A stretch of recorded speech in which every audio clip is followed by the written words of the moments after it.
I'm Kim Owen, and this is my sister Kate Gilbert. We make the hot pepper jelly for Calefs Country Store. We're making a batch right now, as you just saw. We are the third generation of jellyologists that have been doing this. This is Richard Kimball, who started the business with his wife Ruth Kimball. This is my mother, Joy Kimball, who took over the business when Richard passed away. And this is me and my sister. Our grandfather started the business in 1955. And today we're going to make some hot pepper jelly for you. This is our recipe book. Besides everything that we make for Calefs, we have 130 flavors between jams and jellies. We have chutneys, no sugar added jams. We have butters and relishes, marmalades. Alright, so what we have in this batch now is just diced red peppers and sugar. We are going to let them cook and boil, and that will help the peppers retain a little bit more flavor. Now we have the peppers boiling in the sugar, and if I can just reach over here, you can see that it's at 224 degrees right now. We're going to be adding the pectin to the batch. The pectin is what actually makes the jelly gel. So we're going to let that boil off. Pectin doesn't actually start to work until it's been boiled. So once it's boiled, then we can add more sugar. This is the foam that you can see is actually the pectin that is starting to cook out. Once the pectin is all cooked out, the foam will no longer be there.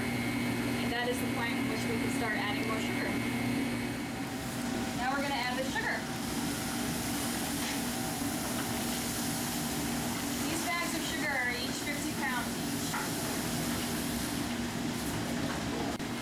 So now all of the sugar and all the peppers have been added.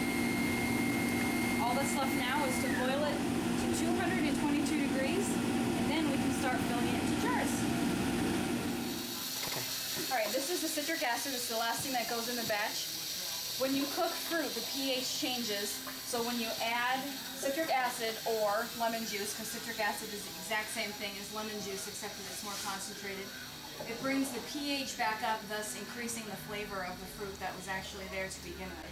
We've been letting the pepper jelly sit for about 5 minutes now, and it's getting a little bit thicker, so it's almost ready to start pouring into the jars. Okay, so what happens is we use the pitchers to fill each individual jar. Each individual jar gets a cap put on. That jar then gets brought to a warm bath to be washed, and then packaged into boxes after that. So now the jars are sitting in a warm water bath, and the only purpose of that is to clean them.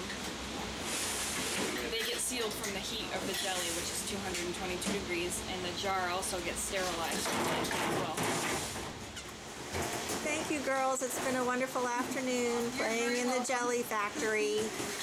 So from here, we take our stuff home, and Kathy labors to put on each individual label for you, and then we top it with a seasonal fabric and ship it off. Thanks for visiting.